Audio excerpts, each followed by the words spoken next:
नमस्कार दोस्तों, decoding astro सूत्रास के इस अंक में आपका स्वागत है। जैसा आप जानते हैं कि हम आदरणीय हेमंत भट्ट साहब से बात कर रहे हैं और पहले सेशन में हमने कर्म विपाक संहिता या चंद्रकला नाड़ी से जो कर्म ऋणानुबंधन इत्यादि पर हमने बात की, जिसको हम प्रासंगिकता में आज की तारीख में पेंडिंग कर्मा, 8th हाउस से रिलेटेड चीज़ें, अनसीन जो हर्डल्स हैं लाइफ में, काफ़ी सारी चीज़ें हैं जिनको हम देखते हैं।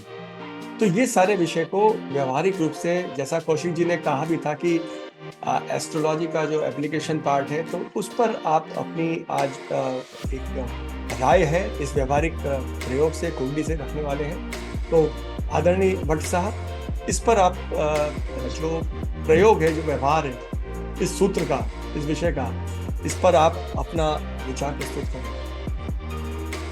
ठीक है, थैंक्स अलॉट। प्रणाम सबको।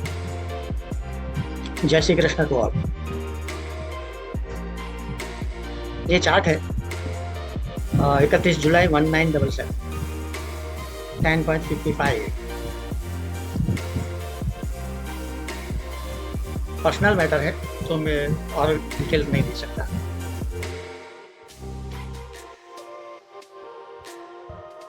यहाँ कन्या लग्न है,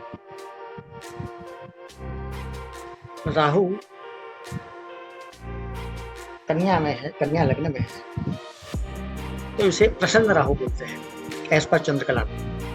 ये राहु प्रसन्न है, केतु भी प्रसन्न है।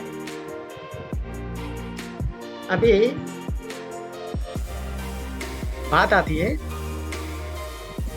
कि कर्म ऋण कैसे बंधा और कैसे खत्म।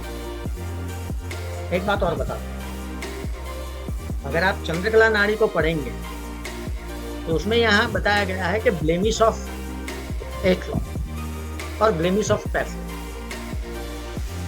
आप दोनों से ऋणानुबंध पता कर सकते हैं, लेकिन यहाँ हम 8वां भाव लेते हैं, फिर समझेंगे 12 भाव। तो 7वां भाव का जो स्वामी है, स्पाउस, वो बैठा है धर्म के भाव।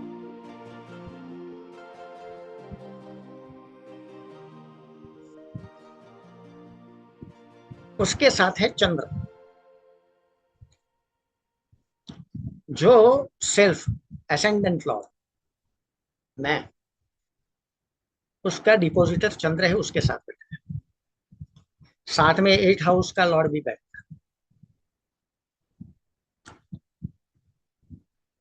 तो यहाँ ये समझ में आ रहा है कि भाई, और ट्राइन लॉर्ड है, धर्म का स्थान है, तो कहीं ना कहीं कुछ ऋणानुबंध जरूर है। तो शादी हो गई। शादी कौन से साल में हुई उसमें हम नहीं जाते,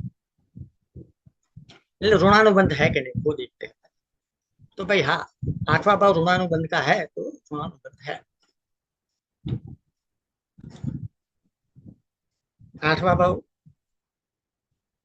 कार्मिक डेप्थ का है, 12वां भाव भी है, और उसका कारक दोनों का, 8वां और 12वां भाव का कारक, कार्मिक डेप्थ का कारक शनि है। तो शनि का डिपोजिटर भी चंद्र है, जो बैठा है 7th लॉर्ड के साथ।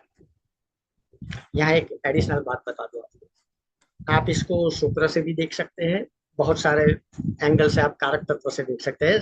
देर are 6 ascendants from which you can derive और assess द रिजल्ट्स, लेकिन यहाँ हम ascendant से लेते हैं, और मैंने ascendant से ही लिया। तो ये एक बात पक्की हो गई।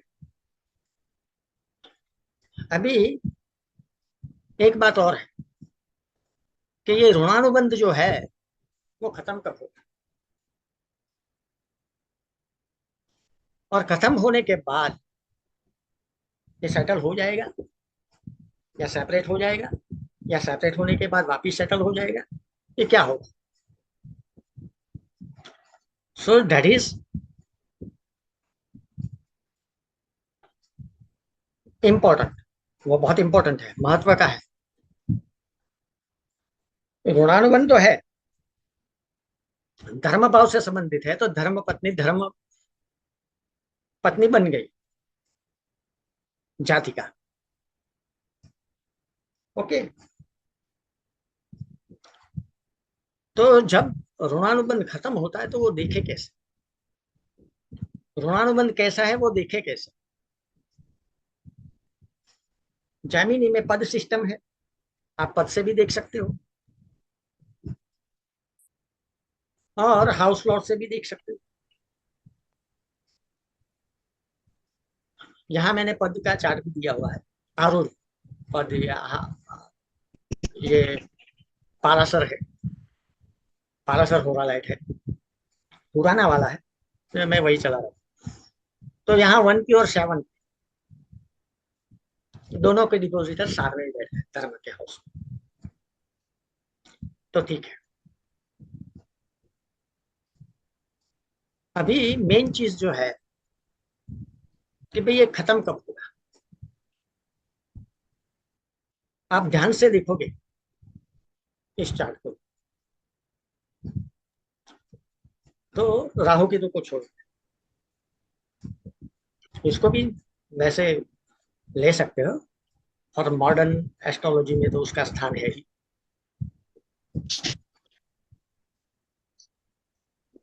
सारे के सारे जो ग्रह है वो इसी से जुड़े हैं,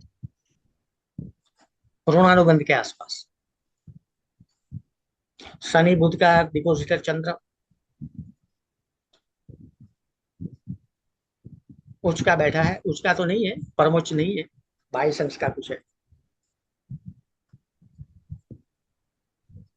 तो धर्म हाउस में बैठा है। तो ये ऋण कब खत्म होगा, एक्सटिंक्ट कब होगा। तो इसके लिए प्रावधान ये है कि 8वें भाव से जो भी ग्रह जुड़े हैं उनकी दशा आती है, तो ऋणानुबंध एक्टिव होता है या तो फिर एक्सटिंक्ट होता है। तो एक्टिव है, नाटाल चार्ट में हमें पता चला कि भाई है, ये कुछ ऋणानुबंध से इनके साथ बिहाई गई ये जाति का। तो ये पॉइंट क्लियर हो गया। अभी एक्सटिंक्ट कब हो, तो जितने भी प्लेनेट है उनके आसपास ही है।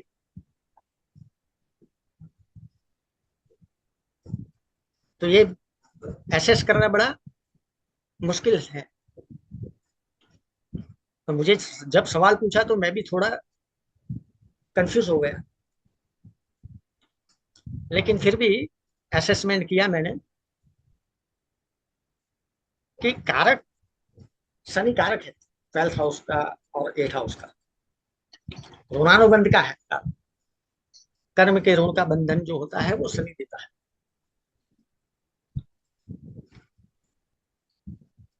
और उसके साथ ही बैठा है मरकरी, बुध, लग्न लॉर्ड। और मैंने बोला जैसे आगे कि भाई उसका डिपोजिट चंद्र है वो भी वहीं बैठा है।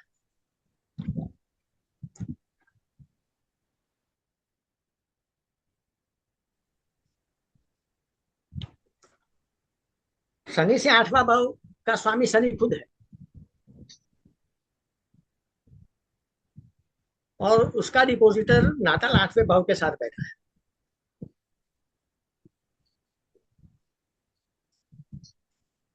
तो कहीं ना कहीं शनि की दशा में या बुध की दशा में, या बुध की दशा शनि की भुक्ति, शनि की दशा बुध की भुक्ति में ये ऋणानुबंध खत्म हो सकता है। यहाँ डिसीजन लेने के लिए मुझे प्रश्न गया था कि क्या करूं। थोड़ी जानकार है एस्ट्रोलॉजी की, और इसमें ये ऋणानुबंध कर्म विभाग इस सब में थोड़ा इंटरेस्ट है। तो शनि की दशा में, बुध की अंतरदशा में ये ऋणानुबंध खत्म हुआ और जाति का separated from hub. 3/6/2023 Shani mercury moon की दशा चालू हुई थी, फिर शनि मरक्यूरी मंगल की दशा, फिर शनि मरक्यूरी राहु की दशा, फिर शनि मरक्यूरी जुपिटर की दशा, सब साथ में संलग्न है। देखो, तो शनि मरक्यूरी और जुपिटर की जो दशा है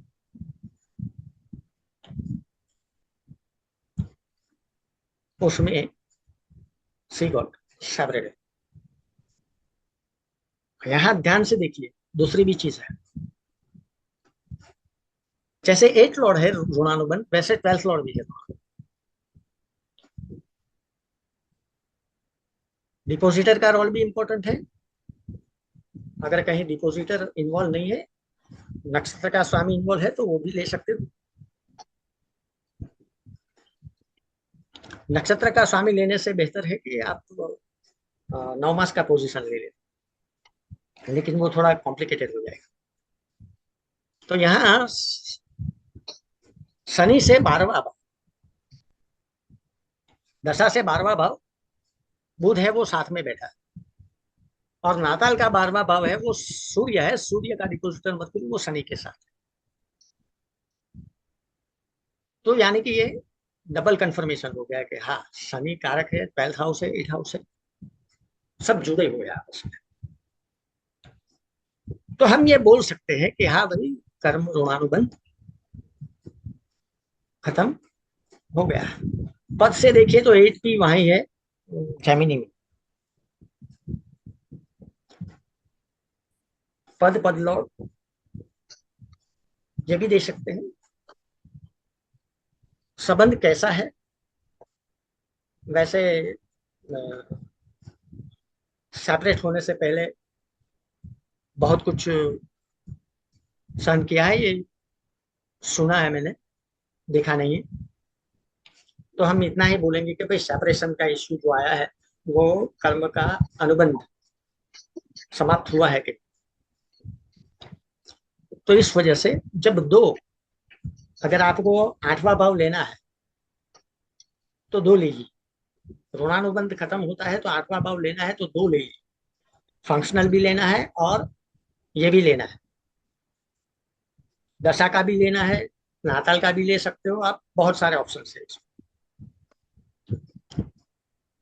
अगर आप 7th हाउस का लेते हो तो 7th हाउस का 8वां है शुक्र, वो इसी के साथ बैठा है, नाताल 8वें के साथ। चंद्र मंगल शुक्र, शुक्र की राशि में होता है, उसका फल अलग है, वो डिस्कशन नहीं करेंगे ना। लेकिन यहाँ ऋणानुबंध है, वो है, और वो खत्म हो गया, जाति का सेपरेट हो गया, रिसेंटली सेपरेट। तो यहाँ ये प्रैक्टिकल चार्ट से आप ज्यादा अच्छी तरह से समझ सकते हो, उस पर बहुत प्रैक्टिस करना पड़ेगा। क्योंकि जब सवाल आता है तो बहुत, आपको अगर थोड़ा बहुत एक्सपीरियंस होगा तो आप फटाफट इसको निकाल सकते हो, क्योंकि ये कॉम्प्लिकेटेड सब्जेक्ट है, इजी नहीं है। चंद्रकला नाड़ी में इसको blemish of 8th Lord, blemish of 10th Lord, ऐसा नाम दिया गया। कर्म विपाक में हम विपाक के अनुसंधान से करते हैं, लेकिन वो होराटिस का जो 8वां श्लोक है, चैप्टर नंबर 14 का part number 1, Khemraj Mumbai edition, Brihad Parashar, उसके आधार पर चलेंगे तो ये निकल आएगा। तो उसका आधार लेना है तो 2 लेना है, एक नाताल 8th house, 8th Lord and functional 8th, ऐसा आप ले सकते। थोड़ा ये इजी समझने में थोड़ा ये इजी हो सकता है, इसके लिए मैंने ये चार्ट लिया। वैसे भी थोड़ा इजी तो नहीं है कर्म विपाक को समझने का, लेकिन ये चार्ट से आप थोड़ा बहुत आइडिया लगा सकते हैं और उसको आगे लेके जा सकते हैं। ऐसे बहुत सारे मेथड हैं, कर्म समाप्त हुआ है कि नहीं हुआ, लेकिन मेन है 8 एंड 12, तो इसे आप ज्यादातर पता लगा सकते हैं। अगर आप किसी को पूछना है तो पूछ सकते हैं। आदरणीय भट्ट साहब, इसमें आ, कई सारे तरीकों आपका से आवाज नहीं फंक्शनल और नेटल से तो दशा से भी कनेक्ट हुए हैं हमारे 8th हाउस 12th हाउस। लेकिन एक मूल प्रश्न ये आता है कि जो वैदिक ज्योतिष में अक्सर उठाया भी जाता है कि नववांश भी करीब करीब हम कहते हैं कि 12 से 14 मिनट के बीच बदलता नहीं है। और इस स्थिति में अगर हम 31 जुलाई 1977 की बात करें तो ये लग्न या चंद्र की स्थिति से दशाओं में थोड़ा बहुत परिवर्तन हो सकता है, लेकिन आप कर्म विभाग पर लिखें तो उसमें नक्षत्रों के पदों पर भी बात है। तो इसके कंफर्मेशन के लिए इसमें और फाइनल जाने की भी गुंजाइश है, क्योंकि ये स्थूल के और जाएंगे तो कई सारी स्थितियों में कई लोगों के ये चीजें दिख सकती हैं, लेकिन जब ऐसा हुआ है किसी के साथ तो वो कंफर्मेशन और भी फाइनल डिविजन्स में होंगे, जैसे हम नक्षत्रों के पदों की बात करते हैं या उस तरीके से कहते हैं। तो इस पर आपका क्या राय है? नक्षत्र पक्ष से भी आप देख सकते हो। नक्षत्र पक्ष से भी आप देख सकते हो। नक्षत्र पक्ष से देखने के लिए आपको पहले निकालना पड़ेगा कि which one is the most afflictive नक्षत्र। ठीक है, लेकिन वहां यहाँ 8th हाउस या 12th हाउस नहीं आए। हाँ चलो ठीक है, कोई बैठ गया तो बात अलग है, लेकिन मेथड ये नहीं है। नक्षत्र पद आप लोगे तो नक्षत्र पद मोस्ट एफ्लिक्टेड नक्षत्र जो होगा उसका D9 निकालना पड़ेगा, और उसका D9 का 12th हाउस जो होगा वो रिप्रेजेंट करेगा। तो आप उसको देखना चाहते हैं तो बहुत सारी चीजें कंफर्म करनी पड़ेगी पहले।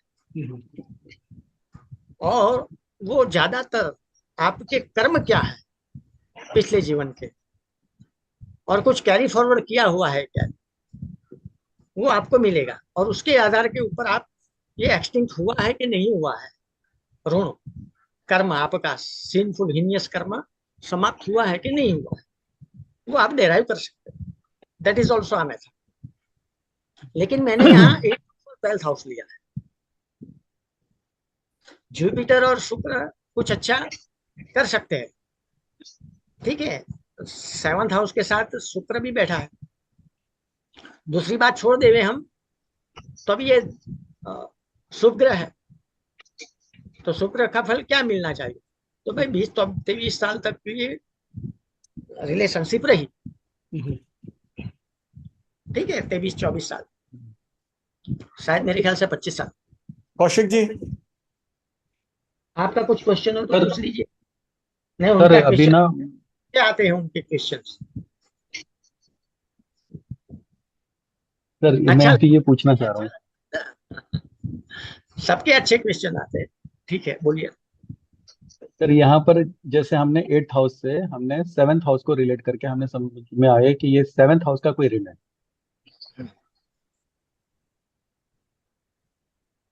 ठीक है, जहां तक आप, मैं हाँ जहां तक बोलिए। मेरी समझ में आया, इससे हमने ये पता करने की कोशिश की कि ऋण कौन से हाउस का था। अगर मैं 8th हाउस को इन्वॉल्व कर रहा हूँ तो मुझे 8th हाउस से कौन से हाउस का ऋण देखना है वो समझने की कोशिश कर रहा था कि मेरा पास्ट में कौन सा ऋण रह गया।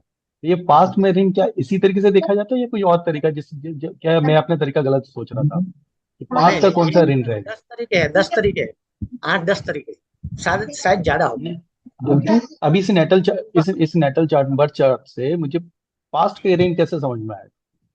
ये तो एक क्वेश्चन आ गया था आपके सामने, तो आपने सोचा क्योंकि वो डिवोर्स क्वेश्चन था या सेपरेशन क्वेश्चन क्वेश्चन था, रिलेशनशिप सेपरेशन क्वेश्चन था ये सामने।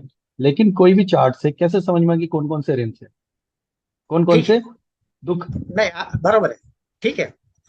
तो पहले तो आपको देखना पड़ेगा कि दो नाताल के 8 हाउस, फंक्शनल और नाताल, ये जहां जुड़े हैं जिसके साथ, ठीक है, जिसके साथ जिस लॉर्ड के साथ जुड़े हैं उस भाव संबंधित या वो उस रिलेशनशिप के संबंधित ये ऋण है,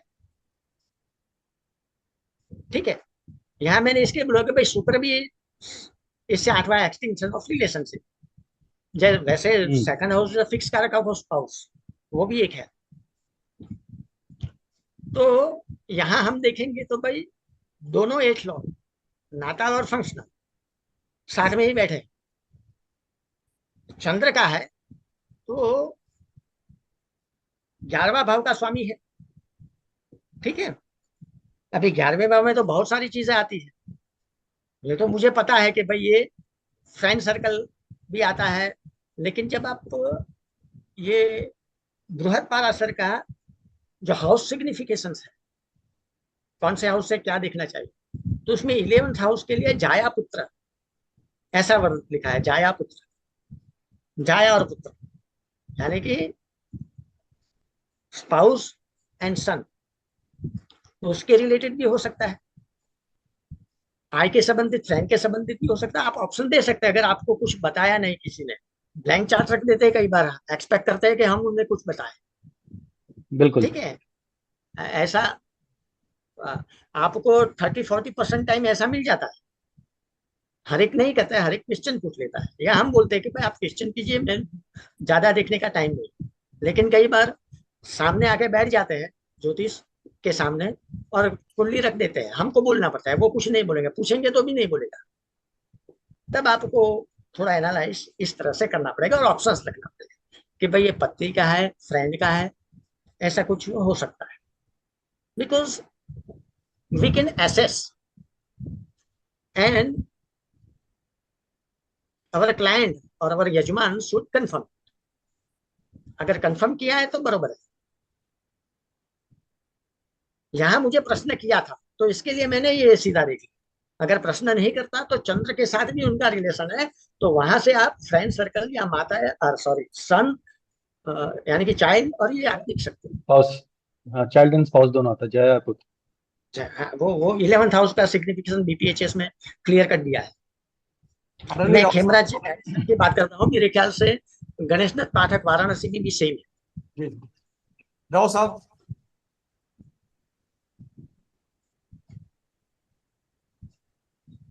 ठीक है, राव साहब अनम्यूट करना आवाज पड़ेगा। एक्चुअली मैं अपने को ठीक से सुन नहीं पा रहा हूँ, मेरे यहाँ पावर प्रॉब्लम है तो बार बार अप डाउन हो रहा है। ये भी ऋणानुबंधन है आपका कोई सा?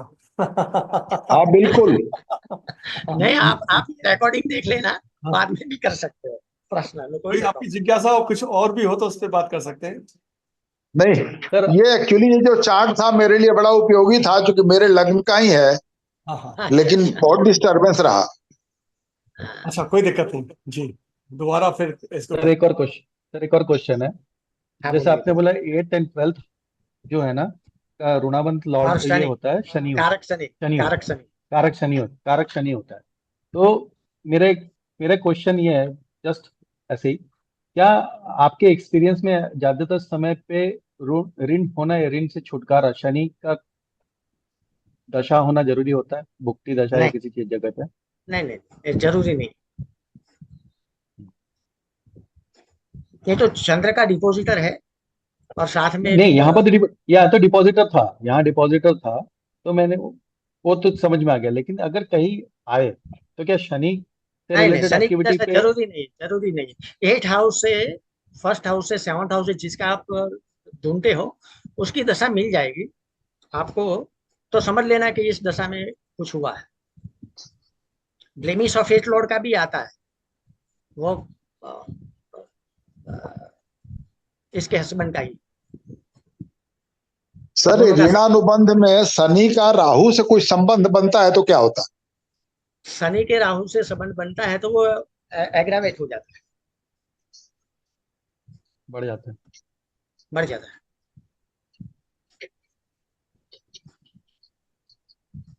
आदरणीय भट्ट साहब, अच्छा। आपकी जो अगली जो किताब है कर्म विपाक पर, जो डिटेल्ड एक आ रही है जिसमें आपने काफी चीजों को डिकोड किया है, तो थोड़ा उस पर प्रकाश डालें जिससे कि हम लोग उस किताब से भी कुछ आगे एडवांटेज ले नहीं, पाए। अभी आने वाली है, अभी जी। अभी अभी अभी तो चालू है काम। अच्छा अच्छा। अभी नहीं आया क्या? 10 मेथड है कि कौन सा चार्ट में कौन सी लगेगी पता नहीं चलता है ना। अच्छा। हाँ, एक क्लास लिया था मैंने इसके ऊपर। जी जी। यहाँ डिस्कशन करेंगे अगली बार, बिल्कुल बिल्कुल वो जी। स्पेसिफिक चार्ट को कि कैसे देखते हैं उसको, कर्म विपाक को कैसे देखते हैं, वो करेंगे नेक्स्ट टाइम। कि भाई एक चार्ट प्रैक्टिकल चार्ट है, उसका इस जन्म में क्या प्रॉब्लम है, वो चार्ट से हम पास्ट लाइफ का चार्ट बनाएंगे, उसमें कौन सा है, फिर उसने कौन सी योनि में गया, कौन सी वापस मनुष्य की योनि प्राप्त की, और फिर कैसे वो सब टैली टैली करना पड़ता है, वो टैली करके बताऊं। आप भी अपना कोई चार्ट दे सकते लाइव चार्ट देंगे। यहाँ पर एक छोटा सा प्रश्न मैं पूछना चाहता हूँ कि जिसको कि कंडेंस्ड हॉरोस्कोप का नाम दिया गया है, और जो आरके की हम लोग बात करते हैं तो जैसे एक्सिस हमारा 17 पे है, और कंडेंस्ड हॉरोस्कोप के हिसाब से अगर हम बात करें तो 9th हाउस में 4 ग्रह हैं और उस पर एक एस्पेक्ट भी है। तो ये भी शायद इंडिकेट कर रहा है, जिस तरीके से हम असेंडेंट और फंक्शनल से जाते हैं कर्म विपाक के ये पेंडिंग कर्मा देखने के लिए, ऋणानुबंधन देखने के लिए, तो क्या ये भी इसमें समायोजित हो सकता है? इसमें कर्म विपाक में जी, कंडेंस्ड हो सकता है, कर सकते हो, लेकिन जब भी आप इसका उपयोग करोगे एक बात ध्यान में रखना पड़ेगा। जब भी आप कर्म विपाक का उपयोग करोगे तो आपको एक बात बहुत ध्यान रखनी पड़ेगी कि आप जो भी एनालिसिस करोगे, जो भी चार्ट लोगे, उसका पास्ट लाइफ का जो भी चार्ट बनाओगे वो टैली होना चाहिए कर्म विपाक के अनुसार। आप ऐसे नहीं कर सकते, एक चीज ली और दूसरी चीज नहीं आती, ऐसा नहीं हो सकता। हर एक चीज आपको टैली करनी पड़ेगी, हर एक चीज टैली हो जाएगी तो वो लागू हो जाएगा, वरना नहीं होगा। उसके लिए बहुत सारी मेथड है। तो कंडेंस चार्ट आप ले सकते हो, लेकिन पर्पस ज्यादा, अगर आपको डीप में जाना है तो डीप डिगिंग तो करना पड़ेगा कर्म विपाक। अगर आप चाहते हैं ना तो हम अगला इसमें लेंगे, ये ले लेंगे अगला कर्म विपाक का, ताकि लोगों को अभी तो कैसे देखा जाता है कर्म विपाक। आज तक किसी ने मेरे ख्याल से नहीं बनाया। तो हम लोग कोशिश करेंगे कि कुछ चार्ट हम आप तक प्रेषित करें कि जिसमें कि इस तरीके की समस्याएं जो हम आपको पहले से बताएंगे, और 2-3 चार्ट ऐसे उन पर फिर आपका एक दृष्टिकोण लेकर के एक और हम सेशन आपके साथ आगे करने की गुजारिश करेंगे, कि जिसमें हम कुछ नॉन हॉरोस्कोप हमारे एंड पे जिनमें ऐसी समस्या स्पेसिफिक हमको समझ में आती हैं, तो उसमें आपसे और हमें प्रकाश मिलेगा कि किस तरीके से इस ऋणानुबंधन को देखा जाए।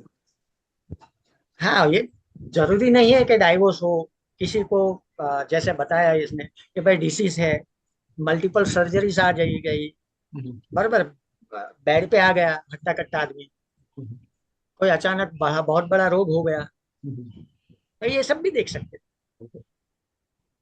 तो आप लोगों का कोई क्वेश्चन हो, नहीं तो फिर हम इस चर्चा को यहीं विराम देकर के अगली चर्चा में फिर से जुड़ने के लिए आदरणीय भट्ट साहब से अनुरोध करेंगे।